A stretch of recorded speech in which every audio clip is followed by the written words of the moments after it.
Good morning, students. But today we are going to start with the second chapter of our curriculum, that is forms of business organization. So, better, what are the learning objectives of this chapter? We are going to learn about the various forms in which we can set up our business enterprises. We will study about the features of the business organization, their respective merits, their limitations. We will also study their difference amongst these. In the last, we will study the various factors which help us in deciding what form of business organization should we choose and why. Right? So let's start. See, our economy is a mixed economy. Okay? There is a private sector as well as public sector. Private sector is that in which private ownership of means of production is there. ठीक है, हम लोग privately अपना business own करते हैं, वो private sector होता है. Public sector is that sector in which business enterprises or factors of production, they are owned by the government. In this chapter, we are going to study what are the various forms of setting up business enterprises in the private sector. Like I told you, we all belong to the private sector. So if any one of us wants to set up business, all of you have taken up commerce. Some of you have taken up commerce for the purpose of setting up your own business, right? So you should know what form of business organization should you choose. जब भी आप कोई enterprise setup करेंगे तो उसको आपको different forms हैं जिसमें आप अपने बिजनेस को सेटअप कर सकते हैं. तो इस चैप्टर में प्राइवेट सेक्टर किस तरह से अपने बिजनेस एंटरप्राइज को सेटअप कर सकता है, we are going to discuss the various forms, right? So first basic form in which you can set up your business is sole proprietorship. Right, this is the simplest form of business organization.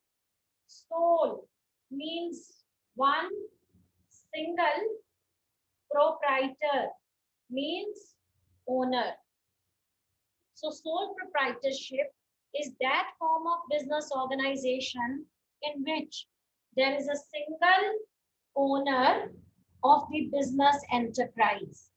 That very person not only owns the business, he controls the business, he manages the business, he takes all the profits related to the business, and he bears all the risk related to the business. Okay, so it's really simple to know sole proprietorship, that form of organization in which the single person is responsible for providing the capital of the business, for bearing the risk of the business, and also for the management of the business. It is sole proprietorship, right? So any example you can take here, there might be some general shop near your house which is run by a single person, so that is a sole proprietorship. If your mother or you near about your home, there is one boutique run by a single lady or a man, similarly a parlor run by a single person or single lady, or any factory owned by a single person, that is sole proprietorship. ठीक है, sole proprietorship generally बेटे उस form of business organisation के लिए suitable होता है जहां पर हमें पर्सनलाइज्ड सर्विसेज देने की जरूरत होती है. ये मैंने बुटीक की एग्जांपल दी, पार्लर की एग्जांपल दी. यहाँ पर पर्सनलाइज्ड कस्टमाइज्ड सर्विसेज आपको देने की जरूरत होती है. So you can set up a sole proprietorship for these kind of business. Okay, so let's discuss the various features of sole proprietorship. First bit is single owner होता है, यही person अपनी कैपिटल लेके आता है, यही सारा रिस्क बियर करता है, यही बिजनेस को मैनेज करता है, कंट्रोल करता है. So this is first feature, single ownership. Secondly, bete, individual risk bearing. The risk is borne by a single person. It cannot be shared by anyone because he is the one who has contributed capital. He is the one, who will be taking all the profits of the business, if any. So the risk will be borne by the single person. Then another feature is बेटे sole proprietor का जो business होता है, जो उसकी firm है, उसकी कोई separate entity नहीं होती. It does not have separate identity. यानी sole proprietor का business और sole proprietor ये दोनों एक ही हैं. ओनर इसके बिजनेस को हम ओनर से सेपरेट आउट नहीं कर सकते. In the eyes of law, there is no distinction between owner and the enterprise. ध्यान से सुनो बेटे, ये जो चैप्टर हम कर रहे हैं इसमें बहुत टेक्निकल वर्ड्स का इस्तेमाल किया जाएगा. So you have to know about each and every word. You have to use the words as it is. ठीक है, इन वर्ड को हम रिप्लेस नहीं कर सकते हैं. जैसे यहाँ पे नो सेपरेट एंटिटी मैंने वर्ड लिखा है, इसका मतलब क्या है? इसका मतलब ये है बेटे कि सोल प्रोप्राइटर की अपनी कोई लीगल आइडेंटिटी नहीं है. सोल प्रोप्राइटर बिजनेस की कोई अलग आइडेंटिटी नहीं है. Sole proprietor and his enterprise are same in the eyes of law. ठीक है, यानी अगर मैं एक बुटीक ओन कर रही हूँ तो मेरे बुटीक के एसेट्स, मेरे बुटीक की लायबिलिटीज मेरे एसेट्स और लायबिलिटीज है. इसी तरह मेरे बुटीक का जो प्रॉफिट हुआ वो मेरा प्रॉफिट है. अगर मेरे बुटीक को लॉस हुआ तो वो मेरा लॉस है. कानून की नजरों में बुटीक और मेरे में कोई डिफरेंस नहीं है. There is no separate entity. Boutique is no separate entity. Sole proprietor में बुटीक या आपका जो एंटरप्राइज है और ओनर के बीच में कोई डिफरेंशिएशन नहीं होती है. Both are same in the eyes of law. तो मैंने इसको इलैबोरेट भी कर दिया बेटे. मैं ये नहीं कह सकती कि मेरे बुटीक को लॉस हुआ, मेरे को तो कुछ फर्क नहीं पड़ा. नहीं, बुटीक का लॉस मेरा लॉस है. ठीक है, मेरे बुटीक को प्रॉफिट हुआ है, मैं क्यों टैक्स दूं?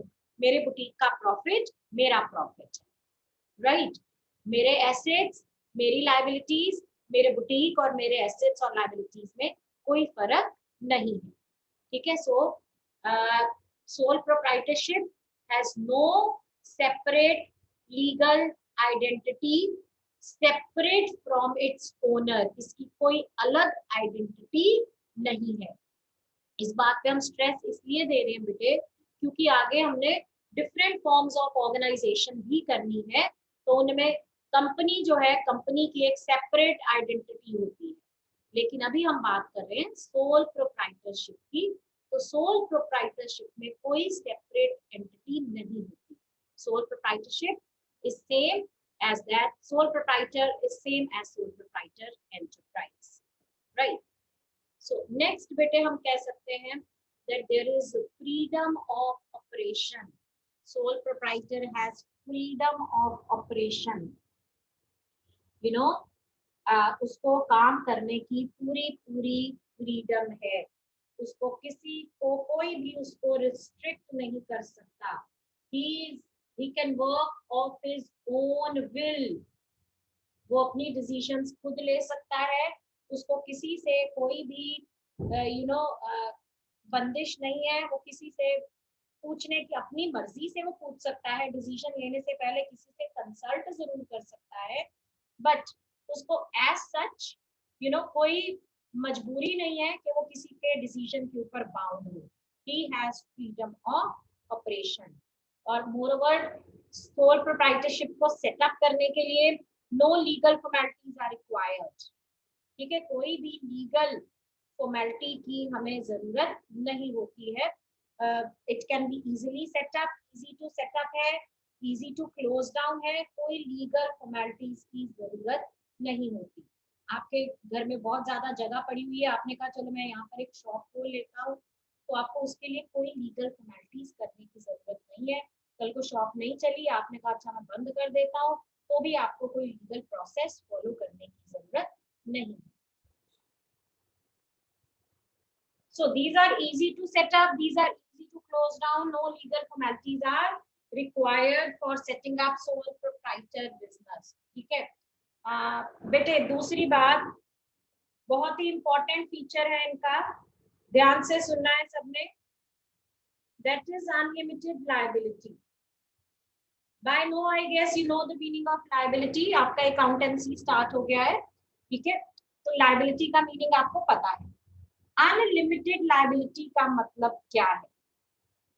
Unlimited, sole proprietor has unlimited liability।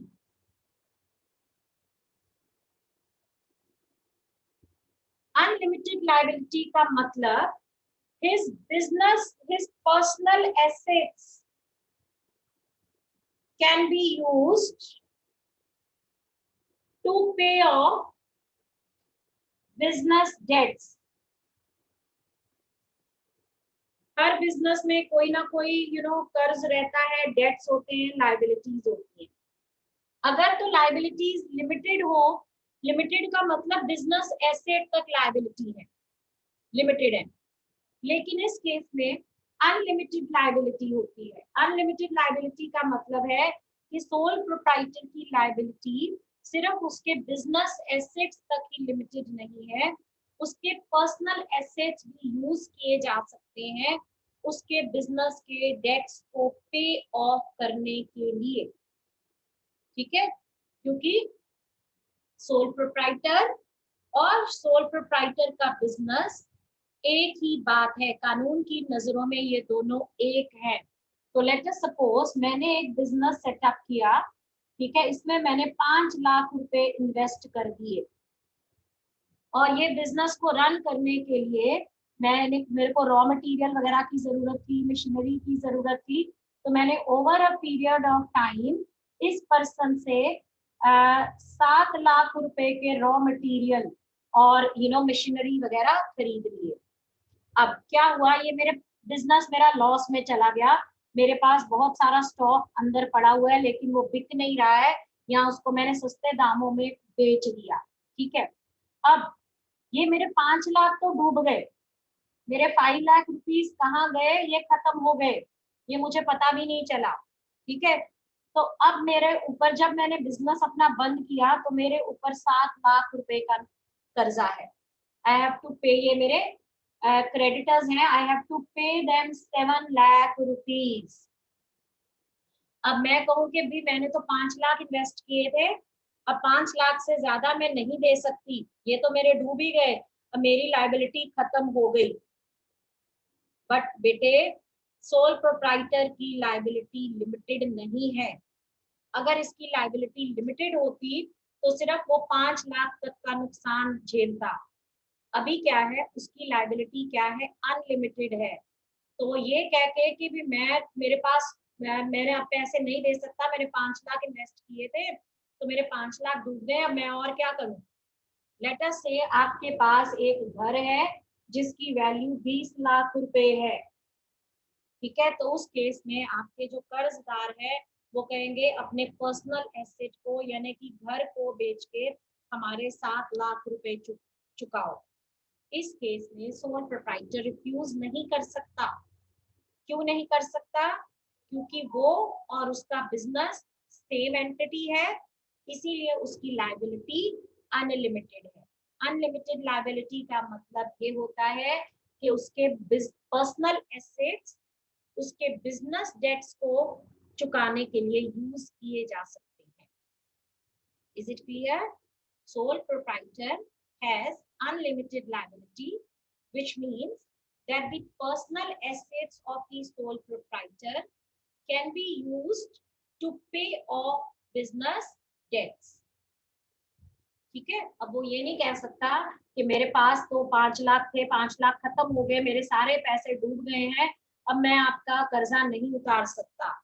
अगर उसके पास कुछ पर्सनल एसेट है, नहीं है, फिर तो वो बेटे उसको इंसॉल्वेंसी डिक्लेयर करनी पड़ेगी।